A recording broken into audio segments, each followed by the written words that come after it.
done to deserve this. I will not surrender.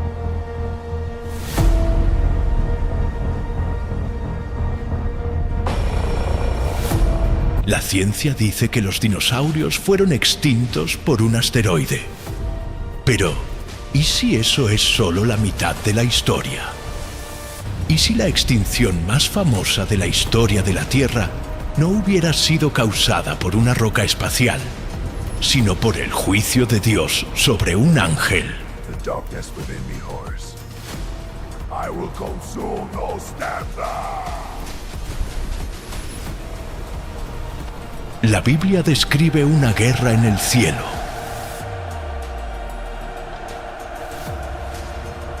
Describe un ser glorioso siendo expulsado y lanzado sobre la tierra. Describe el planeta llegando a un estado de caos absoluto, sin forma, vacío, cubierto de tinieblas. Y la ciencia encontró exactamente eso. Una línea en la roca geológica donde un mundo entero desaparece de una vez. Debajo de esa línea, dinosaurios, megafauna, un ecosistema completo. Encima de ella, silencio. En esta serie vamos a conectar lo que la Biblia esconde en las lagunas con lo que la ciencia encontró enterrado en la tierra. Y la conclusión va a cambiar la forma como lees Génesis capítulo 1 para siempre. Porque entre el versículo 1 y el versículo 2 hay un mundo entero que fue borrado. Bienvenido a ese mundo. Existe una criatura en la Biblia que era tan perfecta, tan cercana a Dios, que su caída destruyó un mundo entero.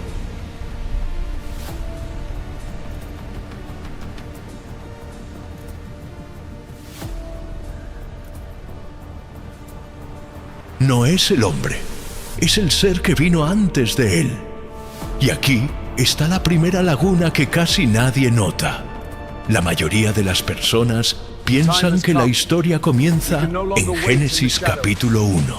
Pero la Biblia da pistas de que mucho antes de eso, antes de Adán, antes del jardín, antes de los 6 días de restauración, había otro mundo, habitado, vivo y gobernado por ese ser. En el libro de Ezequiel, capítulo 28, versículos 12 al 14, Dios mismo lo describe. Tú eras el sello de la perfección, lleno de sabiduría y completo en hermosura. Estabas en el Edén, jardín de Dios. De toda piedra preciosa era tu vestido. Tú eras el querubín ungido, protector. Yo te puse en el sagrado monte de Dios. Para aquí un segundo. Edén. La mayoría asocia el Edén al jardín de Adán. Pero ese texto fue escrito para describir a Lucifer. Y menciona el Edén como el lugar donde Lucifer estaba antes de la caída. Esto significa que el Edén no fue creado para Adán. Existía antes de él. Y Lucifer era su habitante original. Esta es una laguna que la mayoría de las iglesias nunca te va a presentar. Y había más. El versículo 13 del mismo capítulo revela algo que casi nadie nota. Lucifer no era solo bello, era musical.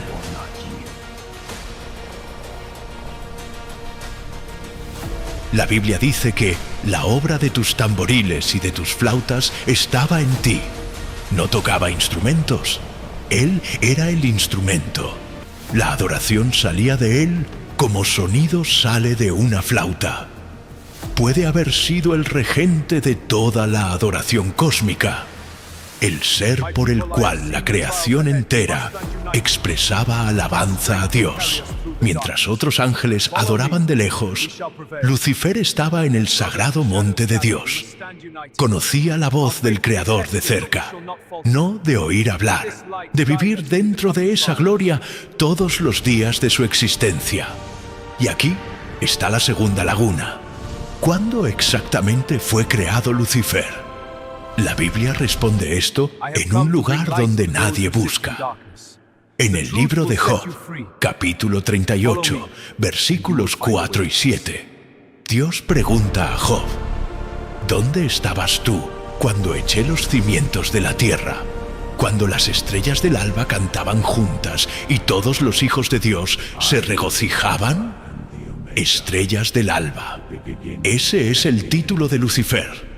Él estaba allí cuando la tierra fue creada. ¿Dónde estabas tú cuando puse los fundamentos de la tierra? Había una historia sucediendo mucho antes de que tú existieras. Antecede a la propia historia humana. Y esto confirma lo que Ezequiel insinúa. Lucifer no era solo un ángel del cielo. Era el administrador de un mundo que existió antes de Adán. Un mundo lleno de criaturas que la ciencia encontró en los fósiles y que la Biblia, sorprendentemente, conoce por nombre. Pero antes de llegar a esas criaturas, necesitamos entender cómo ese mundo fue destruido. Porque destruido fue, y el responsable fue el propio ser que lo administraba. ¿Cómo alguien que conocía a Dios tan de cerca pudo darle la espalda? La respuesta comienza en el próximo capítulo y te va a mostrar que la guerra más devastadora del universo no comenzó con un arma, comenzó con un pensamiento. Toda guerra comienza con una idea. La guerra más devastadora de la historia del universo no comenzó con un arma, no comenzó con un ejército. Comenzó dentro de un pensamiento, en el corazón del ser más glorioso que Dios había creado.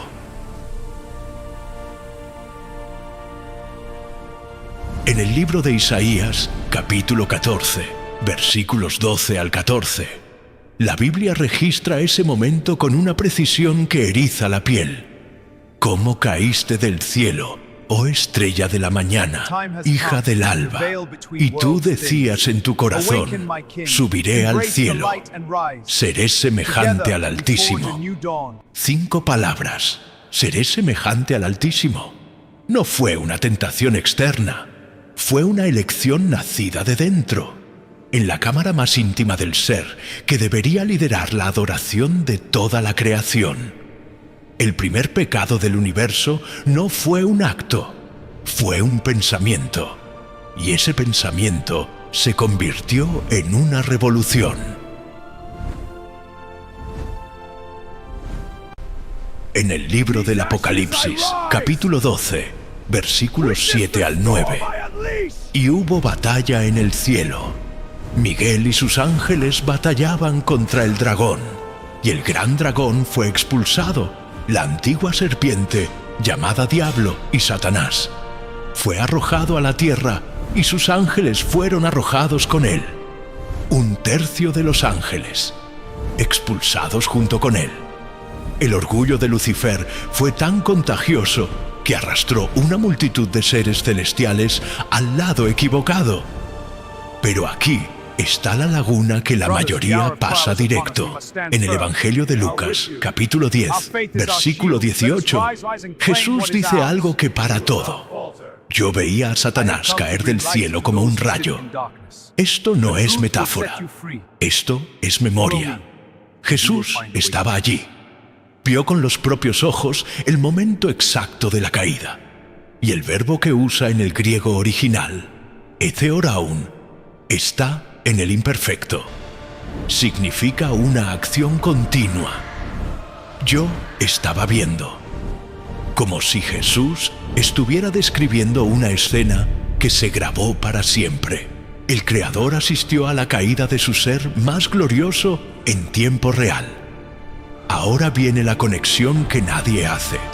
Cuando Lucifer fue expulsado, fue lanzado sobre la tierra. Y en la segunda carta de Pedro, capítulo 2, versículo 4, la Biblia dice que Dios lanzó a los ángeles que pecaron al abismo. En la carta de Judas, versículo 6, habla de los ángeles que abandonaron su propia morada. Morada. Tenían un lugar, y ese lugar era la tierra. Y ahora la gran laguna. la que conecta todo. En hebreo, Génesis capítulo 1, versículo 2, dice que la tierra halló sin forma y vacía. La mayoría de las traducciones pone era, pero ese verbo hebreo también significa se convirtió. La tierra se convirtió en sin forma y vacía. No fue así como Dios la creó. Fue lo que se convirtió después del juicio.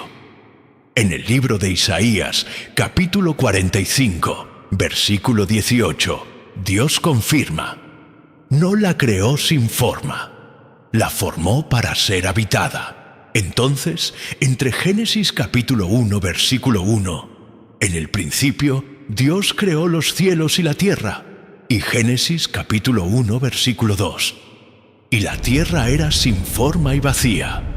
Hay una laguna de tiempo, una laguna que puede contener eras enteras.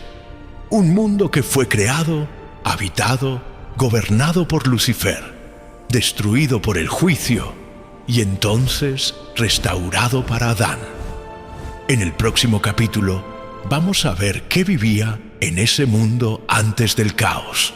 Criaturas que la ciencia llama extintas y que la Biblia llama por nombre. Un mundo fue destruido, pero antes de ser destruido estaba lleno de vida. Y algunos de esos seres, la Biblia los conoce por nombre. La extinción del fin del período Cretáceo borró 75% de todas las especies de la Tierra. Dinosaurios, pterosaurios, criaturas marinas de proporciones inimaginables. Todo desapareció de forma abrupta, dejando una línea visible en la roca geológica que los científicos llaman límite KPG. Debajo de ella, un mundo entero lleno de vida. Encima de ella, casi nada. La explicación oficial es un asteroide. Pero hay algo que la ciencia todavía no responde completamente: la velocidad, la completitud, la totalidad de esa extinción. Un impacto solo no explica todo. ¿Y si el asteroide fuera solo el instrumento de un juicio mucho mayor? Porque mientras la ciencia excava el pasado, la Biblia ya describía esas criaturas hace milenios. En el libro de Job, capítulo 40, versículos 15 al 18, Dios mismo desafía a Job con estas palabras: mira al Behemoth que hice contigo, come hierba como buey, mueve su cola como un cedro, sus huesos son como tubos de bronce, sus miembros son como barras de hierro. Aquí está la laguna que los traductores intentaron esconder. Durante siglos, la Iglesia intentó identificar al Behemoth como hipopótamo o elefante, pero ninguno de esos animales tiene cola como un cedro. Un cedro adulto tiene tronco grueso, robusto, majestuoso. Esa descripción apunta a un animal con cola larga y poderosa, exactamente como un saurópodo, un dinosaurio herbívoro de cuello y cola largos. Y la Biblia llama al Behemoth la primera de las obras de Dios, una criatura primordial, anterior al hombre. Dios no estaba describiendo un hipopótamo a Job, estaba mostrando un vestigio del mundo que existió antes, y no para allí.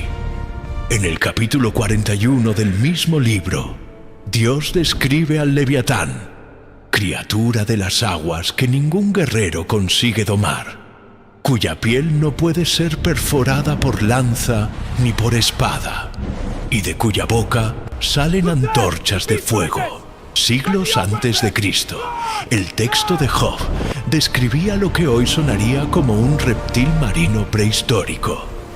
Esto también puede explicar por qué prácticamente todas las civilizaciones de la Tierra tienen mitos de dragones, de los chinos a los nórdicos, de los griegos a los mayas. No es coincidencia, es memoria colectiva de criaturas que existieron. Pero aquí está la laguna que va más profundo. La Tierra antes del juicio tenía condiciones radicalmente diferentes. Investigaciones paleoclimáticas muestran que la atmósfera antigua tenía concentración de oxígeno mucho mayor que hoy, lo que explicaría el tamaño descomunal de esas criaturas. Insectos del tamaño de pájaros, reptiles del tamaño de edificios. Un mundo donde el gigantismo era el patrón, no la excepción. Y esa información conecta con algo que la Biblia trae en Génesis, capítulo 6, versículo 4. Los Nefilim, seres gigantes que existieron en el mundo de Adán, hijos de ángeles que se unieron a mujeres. El texto dice, había gigantes en la tierra en aquellos días, y también después. Un patrón que se repite, como si algo de la creación anterior intentara reinstalarse en el mundo nuevo. Los ángeles caídos que fueron expulsados junto con Lucifer no aceptaron que un ser hecho de polvo recibiera el dominio que ellos perdieron. Los Nefilim pueden haber sido el intento de reproducir en el mundo de Adán el patrón de grandeza que existía antes. Una corrupción deliberada del nuevo administrador antes de que se estableciera. La guerra que comenzó en el cielo había descendido a la tierra. Pero antes de llegar al jardín, necesitamos responder la pregunta que nadie hace y que cambia absolutamente todo. Aquí está la pregunta que nadie hace. ¿Por qué el pecado de un ángel destruyó la creación física entera? Las criaturas que vivían en aquel mundo no escogieron nada. El Behemoth no se rebeló. El Leviatán no declaró guerra a Dios. Y aún así, todo desapareció. ¿Por qué? La respuesta está en un principio que recorre la Biblia entera y que la mayoría nunca conectó. El pecado contamina el dominio donde es cometido. El territorio carga la marca de su administrador. Cuando Adán pecó en el jardín, Dios no castigó solo a Adán. En Génesis, capítulo 3, versículo 17, dijo: «Maldita es la tierra por tu causa». La tierra, el territorio entero, el dominio fue contaminado por el pecado del administrador. Entonces, si el pecado de Adán maldijo la tierra del mundo post-adámico, ¿qué hizo el pecado de Lucifer con el dominio que gobernaba? Lo mismo, en escala cósmica. En el libro de Romanos, capítulo 8, versículo 22, Pablo confirma que ese patrón todavía está activo. Toda la creación gime y está en dolores de parto hasta ahora. La creación actual todavía carga el peso de la caída de Adán. Imagina el peso que la creación anterior cargó con Lucifer como su señor. Ahora imagina cómo se vio ese juicio físicamente. En el libro de Ezequiel, capítulo 28, versículos 17 y 18, «Te lancé por tierra, por eso hice salir fuego de en medio de ti, que te consumió, y te reduje a cenizas sobre la tierra. Fuego saliendo de dentro, reducido a cenizas, sobre la tierra». Y aquí está la laguna que la ciencia y la Biblia comparten sin saber. En el libro de Jeremías, capítulo 4, versículos 23 al 26, el profeta tiene una visión y describe lo que ve con estas palabras: «Miré a la tierra, y he aquí que estaba sin forma y vacía, a los cielos, y no había en ellos su luz. Miré, y he aquí que el campo fértil era un desierto, y todas sus ciudades estaban arrasadas, por causa del furor del Señor, por causa de su ira ardiente, sin forma y vacía». Las mismas palabras de Génesis, capítulo 1, versículo 2. En hebreo, tohu vabohu. Pero aquí en Jeremías, el contexto es explícito. Esto es el resultado de un juicio divino.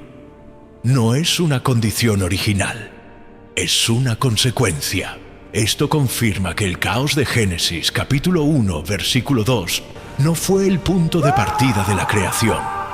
fue el punto de llegada de un juicio, y entonces el silencio.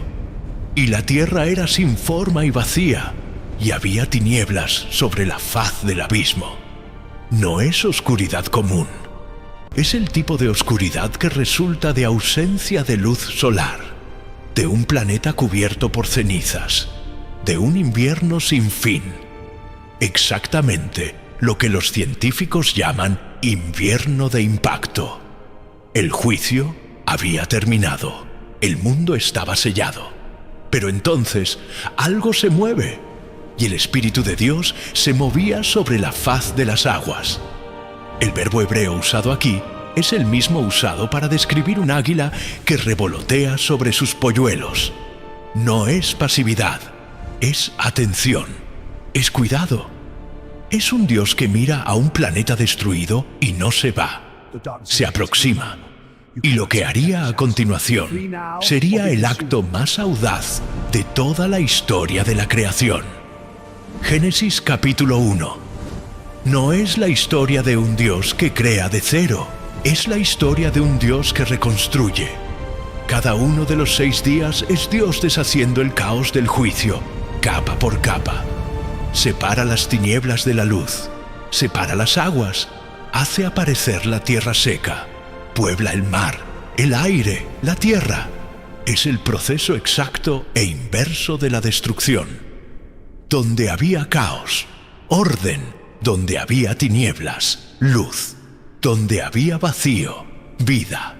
Y en el 6º día llega al momento que cambia todo. En Génesis capítulo 1, versículo 26.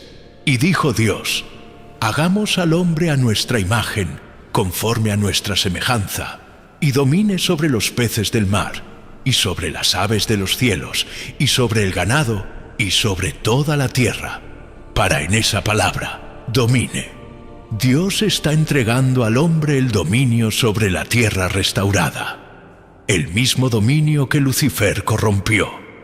Y aquí está la laguna que la mayoría no ve.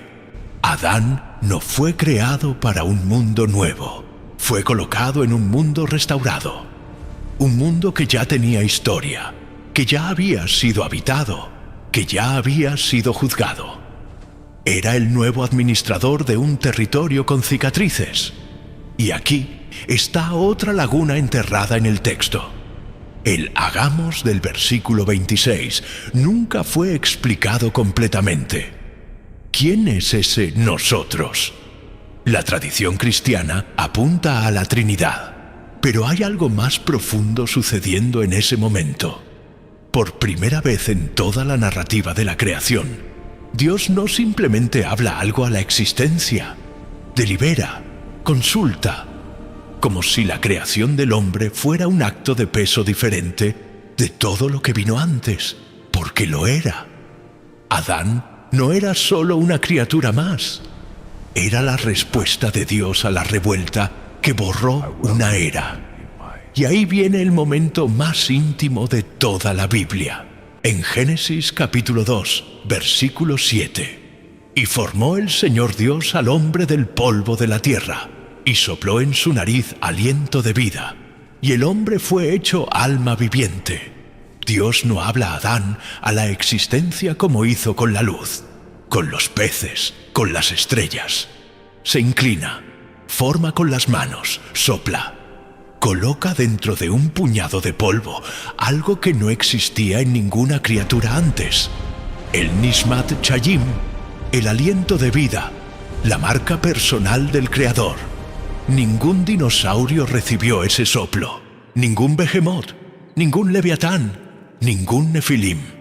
Pero Satanás también sabía lo que Adán representaba. Adán había recibido lo que Lucifer perdió: el dominio, el territorio, la posición. Y en Génesis capítulo 3 va al jardín, y el cebo que usa no es nuevo. Es la misma mentira que lo destruyó. Seréis como Dios. Las mismas palabras que dijo en su propio corazón allá en el cielo. Seré semejante al Altísimo. No inventó una nueva estrategia. Usó el veneno que lo mató para matar al hombre, y funcionó. Adán cayó. El dominio fue comprometido por segunda vez. Pero Dios ya tenía el próximo movimiento. Y ese movimiento había sido planeado antes incluso de que Adán existiera. En la primera carta de Pedro, capítulo 1, versículo 20, la Biblia revela: Cristo fue predestinado antes de la fundación del mundo, antes de Adán, antes del jardín, antes del juicio, antes de la guerra en el cielo. El último Adán, como Pablo llama a Jesús en la primera carta a los Corintios, capítulo 15, versículo 45, no vendría como ángel glorioso, vendría como hombre, viviría como hombre, moriría como hombre, para deshacer desde dentro lo que Satanás hizo. La línea entera: Lucifer glorioso, guerra, mundo destruido, tierra restaurada, Adán creado, Adán caído, Cristo, el último Adán, resurrección. Y en el libro del Apocalipsis, capítulo 21, versículo 5, he aquí que hago nuevas todas las cosas.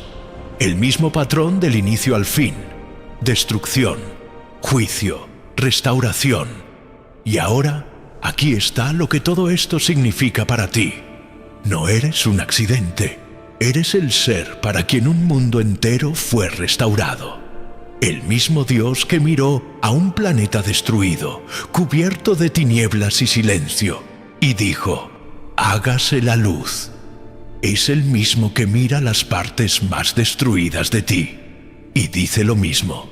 No se fue en la primera destrucción, no se fue en la segunda, y estás aquí, lo que significa que todavía no ha terminado.